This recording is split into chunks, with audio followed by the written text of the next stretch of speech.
Bonsoir, vous êtes sur Radio Grosbec et vous nous retrouvez pour une nouvelle émission de La Plume au Bec, l'émission que vous connaissez comme étant l'émission qui est née des visioconférences. On s'était dit la visio c'est trop facile, c'est trop bien, on peut aller chez les auteurs, on peut les trouver n'importe où, on en a visité à Berlin, à Martigues, à Lorient, en banlieue parisienne, en Seine-Saint-Denis, et puis là, je ne suis plus chez moi, l'auteur n'est plus chez lui, parce qu'il est normand, il habite tout près d'ici, à Yport, et donc il a proposé de venir nous voir directement au studio. Et puis comme les règles du confinement se sont allégées, on peut de nouveau avoir nos invités chez nous, à la MJC de Bolbec. Donc bonsoir Bruno Amato. Bonsoir Jean-Marc. Donc je disais un normand, Oui. et un normand a plus d'un titre, parce que vous avez également des responsabilités au sein de la Société des auteurs de Normandie, ou des auteurs normands, comment on dit ? Des auteurs normands. Des auteurs normands. Et donc, ça fait de vous un normand à double titre, d'une Alors, je certaine suis même façon. peut-être à triple titre, Ah bon ? puisque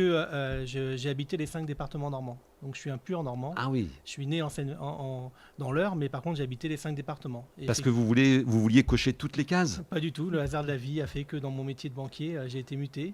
Et à chaque fois, j'ai été muté dans différents départements de Normandie. Alors voilà, et vous avez fait effectivement une autre révélation, c'est que vous êtes banquier. Vous n'êtes pas simplement auteur, parce que la Plume au Bec reçoit des auteurs, mais vous êtes un banquier-auteur ou un auteur-banquier. Vous étiez banquier avant d'écrire. Voilà, je suis employé de banque et écrivain à côté, tout à fait. Et donc, vos affectations dans les différents départements, ça vous a permis de ne pas avoir le chauvinisme haut-normand ou bas-normand Je suis chauvin, mais avec la Normandie. Mais vous êtes un Normand, Voilà. vous, de la régionalisation des grandes régions, parce que vous connaissiez tout avant qu'elles soient réunies. Et puis tous les coins de Normandie sont magnifiques. L'ex-Haute et l'ex-Basse Normandie, pour moi, n'ont pas lieu d'être. Et la belle Normandie, la grande Normandie, je m'y plais partout, aussi bien dans l'Orne qu'aujourd'hui à Yport. Et j'ai encore des attaches où j'ai une maison d'ailleurs en Basse Normandie, où je vais tous les week-ends. Et j'adore également Yport, le bord de mer, et je me sens bien partout.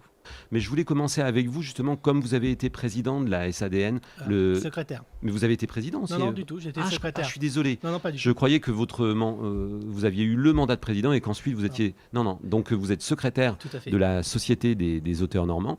Ouais. Et expliquez-nous un petit peu comment vont les auteurs normands, parce qu'on vient de vivre un moment historique pour le monde, mais surtout pour les pays européens. Là, on appliquait des confinements, ça n'a pas été appliqué partout. La Normandie n'a apparemment pas été très touchée au niveau du Covid-19, mais a également appliqué un confinement strict. Donc, comment ça s'est passé ? Quelles ont été les conséquences de ce confinement sur les auteurs normands ? Les conséquences directes ont été que tous les salons du livre ont été annulés, les dédicaces en librairie ont été annulées. Alors pour des auteurs comme moi, qui ont la chance d'avoir un métier à côté, c'est moins gênant, puisque c'est gênant pour le livre, mais c'est moins gênant pour l'auteur. En revanche, un auteur dont c'est le métier, eh bien, ça devient très vite catastrophique. Donc je crois qu'on a vu naître des élans de solidarité auprès d'auteurs dont c'est le métier pour faire de la publicité sur les pages Facebook, notamment Instagram, faire tourner des bons de commande pour des auteurs jeunesse, des auteurs BD, et puis chacun prendre part comme il le pouvait à tenter de donner un petit peu de sourire aux auteurs qui étaient un peu tristes de la situation. Et puis après, malheureusement, il faut faire avec, on n'a pas le choix. Et il y a un temps mort pour ces auteurs-là. Le temps mort est beaucoup plus long que la période Covid, puisqu'elle a démarré un petit peu avant et puis elle va perdurer pendant presque tout l'été, puisque malheureusement tous les salons du livre tombent comme un jeu de domino. Ils sont tous annulés, en fait, les uns après les autres. Et donc on va reprendre un cours normal, dans l'idéal, à partir de mi-août ou à partir de septembre pour les salons du livre. Vous avez justement des données pour les autorisations vous savez si effectivement ce sera possible à partir de mi-août ? Alors à partir de mi-août, il y a un salon du livre que j'organise notamment à Villers-sur-Mer. Ce salon-là, lui, aura lieu. La mairie a validé le fait qu'il ait lieu. Donc effectivement, après, il faut un accord de la mairie, un accord des dirigeants du salon pour dire on prend entre guillemets le risque de le faire, tout en ne connaissant pas la période qui arrive. Et on se dit qu'est-ce que je vais pouvoir faire ? Est-ce que je l'organise ou pas ? Organiser un salon, ça prend du temps. Quand on veut avoir des auteurs et notamment des têtes d'affiche, on ne peut pas le faire à la dernière minute. Donc il faut prendre le pari aujourd'hui pour mi-août de dire on va le faire. Et comme on est plutôt optimiste quand on est auteur et quand on est organisateur de salon, on dit on fait confiance et on y va. Et normalement, à partir du mois d'octobre, tous les salons sont maintenus jusqu'à la fin de l'année. Vous parliez tout à l'heure des auteurs pour lesquels ça avait été un grave problème parce qu'ils tentent ou ils vivaient avant le confinement de leur plume. Quels sont les messages que vous avez reçus? Il y a eu des gens, des cas vraiment compliqués. On vous a appelé justement à la SADN. Oui, on a eu des auteurs avec qui on est en relation. On n'a pas attendu que les auteurs viennent à nous, on est allé également vers eux pour voir de quelle manière on pouvait aider les auteurs et voir déjà comment ils allaient. Je crois que c'est important de prendre simplement la température auprès d'eux et puis de voir de quelle manière on pouvait aider, accompagner nos auteurs normands, parce que je crois que c'est important. Et puis, parce qu'un auteur, il a la partie écriture, la partie commercialisation, mais il a également parfois et régulièrement la partie, je vais dans des écoles, notamment quand je fais de la jeunesse, du BD, et donc il y a une prestation qui est faite, payée par l'école, par les bibliothèques, etc., pour faire venir un auteur et parler de sa passion, de son métier. Et là, aujourd'hui, ils ne peuvent plus avoir les cachets pour vivre. Et donc, l'État a mis en place quand même des aides pour venir en aide aux auteurs. Donc, globalement, ça se passe plutôt pas trop mal. Mais il ne faudrait pas que la période dure trop longtemps. Et comment ça se passe justement pour faire valoir son droit à ces aides? Et il faut s'adresser à qui? Alors, Ça passe par vous justement? non, ça passe pas du tout par nous. En fait, l'État a mis en place un système d'aide qui est calculé en fonction d'un chiffre d'affaires. Hein. Je ne connais pas les détails complets, mais quand il y avait une perte de chiffre d'affaires de plus de X%, l'auteur pouvait prétendre à une prime versée rapidement d'ailleurs, donc en quelques jours, par l'État, et qui permettait de vivre, au moins de pouvoir manger pendant les semaines de confinement. Alors là, vous l'avez dit, dans cette période d'urgence, vous êtes allé vous-même vers les auteurs, vous les avez contactés. Mais comment ça se passe d'habitude, en dehors de la période d'urgence? Quels sont les rôles de la SADN, de la Société des auteurs de Normandie? Les rôles de la SADN, c'est avant tout de promouvoir les auteurs, les livres en Normandie, et puis de mettre en relation, tant que faire se peut, les auteurs entre eux, pour les faire intégrer à un salon, par exemple, mais également parfois pour recommander auprès d'un éditeur, pour parfois envisager l'édition de nouvelles d'auteurs normands dans des publications aidées par la SADN. En fait, on essaie d'être facilitateur, de mettre la lumière, le projecteur au coup par coup sur nos auteurs, de faire de la publicité sur eux via Instagram, via Facebook. Voilà, le rôle, il est vraiment de les mettre en lumière. Et c'est pas évident, puisqu'il y a quand même 120 auteurs normands à la SADN aujourd'hui, et donc on essaye d'être le plus juste possible envers tout le monde, et puis de faire en sorte que la nouveauté soit mise en lumière auprès des salons quand on peut le faire. Voilà. Est-ce que justement la Normandie est une terre d'auteurs? Est-ce qu'il y a plus d'auteurs en Normandie que dans d'autres régions de France? Alors j'ai pas les stats, mais en tout cas il y en a beaucoup. Il y a beaucoup d'auteurs, alors auto-édités évidemment, mais édités également. Je ne sais pas si c'est la belle Normandie qui nous permet d'avoir des paysages qui font rêver, qui donnent envie d'écrire des histoires, d'inventer, mais il y a énormément d'auteurs. Mais il y a énormément de salons également, de salons du livre. Il y en a tous les week-ends, quasiment du 1er janvier au 31 décembre. Et donc, c'est compliqué aujourd'hui pour un auteur de se faire un nom, de se faire connaître, d'intégrer un salon du livre. Quand il y a 40 places, mais qu'il y a 200, 300 candidats, il faut faire un choix. Et donc, parfois, la SADN, justement, dit tiens, j'ai tel auteur, est-ce que vous pourriez l'inviter? Est-ce que voilà ce qu'il fait, c'est sympa, réfléchissez, voir ce que vous pouvez faire. Mais il y a beaucoup d'auteurs en Normandie, énormément. Le nombre, je ne le connais pas, mais on est plusieurs centaines d'auteurs en Normandie aujourd'hui. Est-ce que ça vient justement de cette tradition littéraire normande, puisqu'on a on peut le dire sans forfanterie, mais il y a en Normandie des auteurs classiques mémorables comme Maupassant, Flaubert, Ouais. Barbé d'Aurevilly. Tout à fait. Qu'est-ce qui, selon vous, puisque vous êtes un peu intéressé à la normanditude ou normanditude des auteurs, qu'est-ce qui fait qu'il y a plus de créations littéraires en Normandie que dans d'autres régions? Je crois qu'il y a déjà beaucoup d'auteurs historiques qui s'attachent à un lieu, qui s'attachent à un personnage. Et là, je pense que notre région est riche en événements, en choses à découvrir, même si parfois on croit les connaître, et que donc ça va inciter un auteur à dire tiens, je sais pas, j'ai envie d'écrire sur André Gide, j'ai envie d'écrire sur Maupassant, j'ai envie d'écrire sur Étretat, j'ai envie d'écrire sur le Camembert. Et donc il y a plein de portes ouvertes pour pouvoir écrire. Donc ça, je crois que c'est un premier volet. Et puis je crois qu'il y a un deuxième volet, c'est que l'écriture, c'est énormément démocratisé, l'envie d'écrire, la possibilité de voir l'objet fini, le livre, Et donc on a généré, mais partout ailleurs, pas qu'en Normandie, l'envie d'écrire. Et je crois que on doit avoir les mêmes envies partout ailleurs, mais en Normandie peut-être plus accrues, parce qu'on a une richesse de terroir, de territoire, qui fait qu'on a plein de choses à dire. Et alors les gros succès actuels, comme ceux de Michel Bussy ou d'Agnès Martin-Lugan, c'est un hasard ou c'est aussi porté justement par la région? C'est pas les Loire qui disait il n'y a pas de hasard, il n'y a que des rendez-vous. Donc j'ose espérer que ce n'est pas un hasard. Quand on voit Michel Bussy, c'est pas un hasard, hein. Il a travaillé pour arriver à cette notoriété. C'est aujourd'hui un des auteurs les plus vendus et plus lus en France. Tant mieux, il est normand.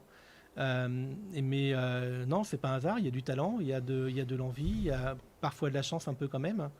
Mais je trouve que c'est bien que nos auteurs normands soient mis en lumière et puis tirent le pavé vers le haut. Ouais. Ouais, puis il y en a beaucoup d'autres. Il y a Mélisse de Kérangal qui Il est y en a originaire beaucoup. du Havre. Il y a Ouais. Valérie Toncon qui n'a Ouais. pas vécu au Havre mais dont les parents sont originaires du Havre. Tout à fait. Enfin, Ouais. il y a vraiment beaucoup de cas. Il y a aussi beaucoup d'auteurs d'adoption. Oui. C'est-à-dire il y a Didier Decoing qui est complètement fou de la Normandie et qui a écrit beaucoup sur la Normandie.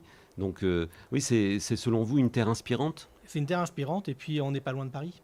Donc on a beaucoup d'auteurs parisiens qui ont des attaches en Normandie, notamment au bord de mer, et qui viennent régulièrement pour passer un long week-end bien tranquille, avec une vue sympathique.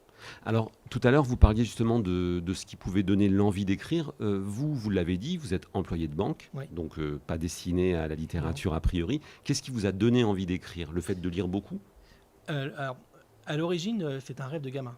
J'avais, je crois, 7 ans quand j'ai voulu devenir auteur. Enfin, écrire un livre. Je ne savais pas que je deviendrais auteur un jour, puisque là, j'ai écrit une douzaine de livres. Mais depuis gamin, en fait, mon envie, elle est là.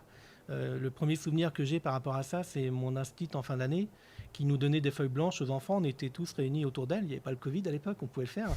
Et donc, elle donnait des feuilles blanches. Elle disait, mais toi, tu vas en faire quoi? Toi, tu vas en faire quoi? Et quand est arrivé mon tour, j'ai dit, je vais écrire un livre.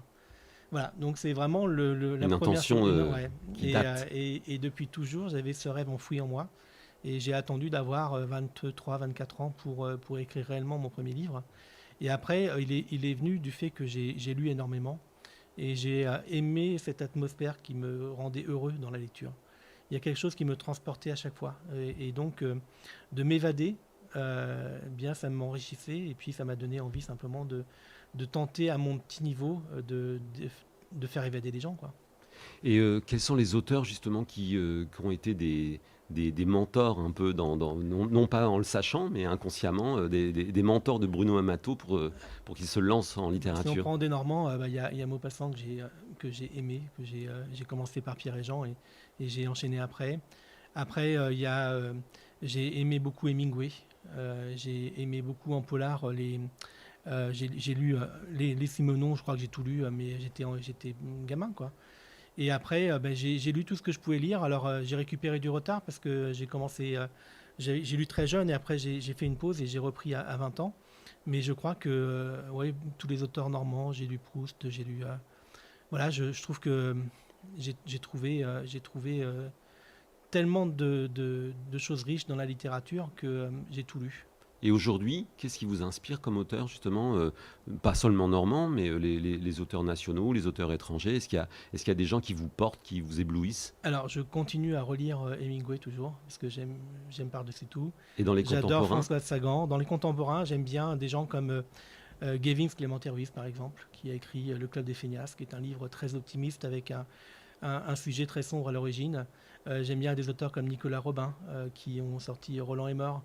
J'aime bien des auteurs en polar. Évidemment, tous les noms ne vont pas me revenir là maintenant, mais Le polar, justement, oui, donner au moins un nom ouais, pour le polar, parce que c'est un genre que vous avez choisi, oui. dans lequel vous êtes glissé. Et donc, il y avait effectivement des auteurs de polar qui vous inspiraient, à part Simenon, évidemment. Mary Ginsclark, j'ai lu énormément. J'ai lu du Coben, j'en ai lu tellement que je ne connais plus les noms, mais ils ne me viennent pas là. On va revenir à Martin Ménil dans quelques instants, mais moi, ce que je voulais savoir aussi, c'est justement comment vous faites pour conjuguer vos deux métiers. C'est-à-dire, la banque vous prend beaucoup de temps. Oui. Vous me disiez tout à l'heure avant l'émission que même pendant le confinement, fallait être quand même Oui. pas mal à l'agence pour Tout à aider fait. les clients un peu en détresse, un peu inquiets. Ouais.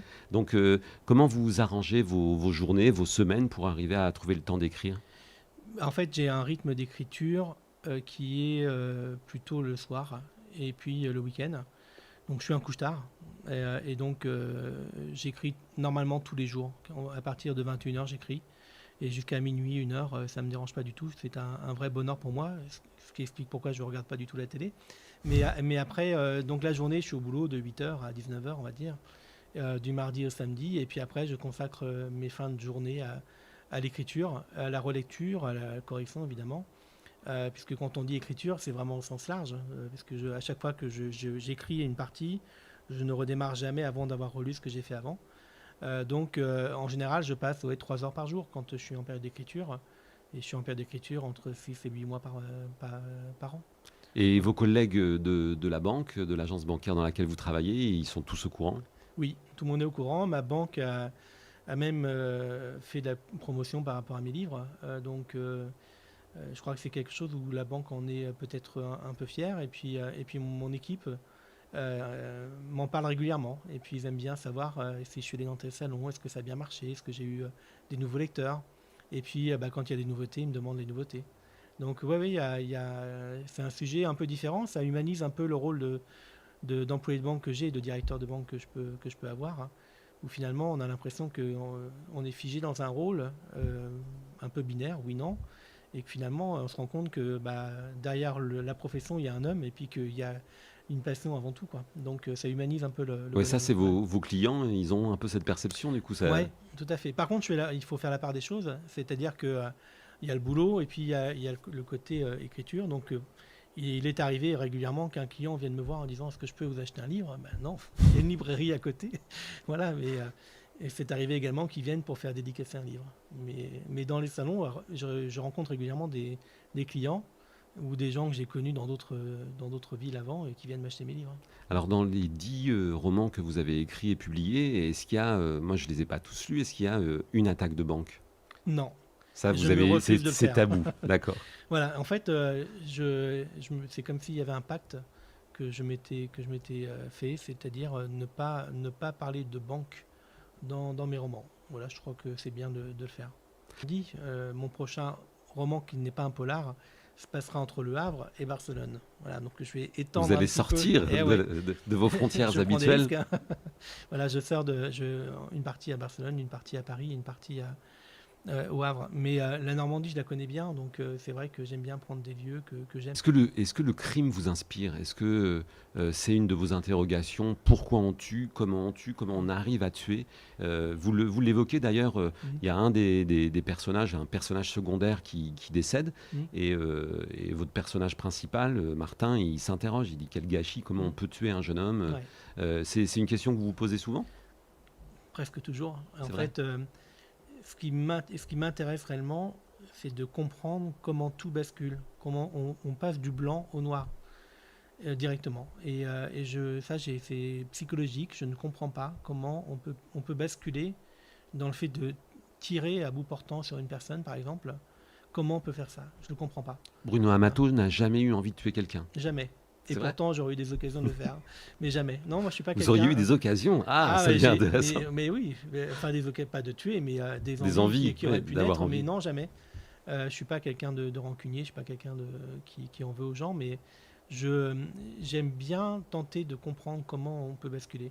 J'adore toutes les émissions crime à la télé, puisque justement, on va rentrer dans des affaires, des enquêtes criminelles familiales, des complots, des clans, et des fois, je comprends pas, quoi. Je me dis, mais comment on peut en arriver là?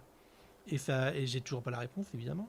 Mais alors, parfois, il y a l'attrait de l'argent, il y a la jalousie, il y a tellement de thématiques différentes. Et humainement, je ne le comprends pas. Vous pouvez aujourd'hui nous donner quelques éléments sur votre prochain roman? Oui, le prochain roman est écrit. Et ce sera un roman et non pas un polar. Le titre, c'est On a tous droit au bonheur. Et en fait, c'est un roman plutôt... Alors, j'aime pas trop ce terme, mais plutôt feel good. Et j'avais envie de changer d'atmosphère. J'avais envie de parler bonheur. Alors là, c'est peut-être pour fuir encore la réalité, mais tant mieux. Tant mieux. En fait, on est entre Le Havre, dans une famille, on va dire sur 3 générations, qui est dans l'épicerie fine. Et puis, cette entreprise va être mise à mal par les 3 dirigeants actuels qui vont connaître chacun des difficultés passagères, voire un peu plus longues. et donc aussi sur la remise en question, la quête du bonheur. Est-ce que je suis prêt à accepter le bonheur? Est-ce que je suis prêt à baisser les barrières? Est-ce que je suis prêt à me dire que je plaque tout pour vivre les rêves les plus cachés? En fait, c'est ça vraiment la construction du livre, la quête du bonheur de bout en bout. Voilà, c'est très différent. Merci Bruno Amato d'avoir accepté Merci notre Jean-Marc. invitation. À Radio Grobec, on se retrouve avec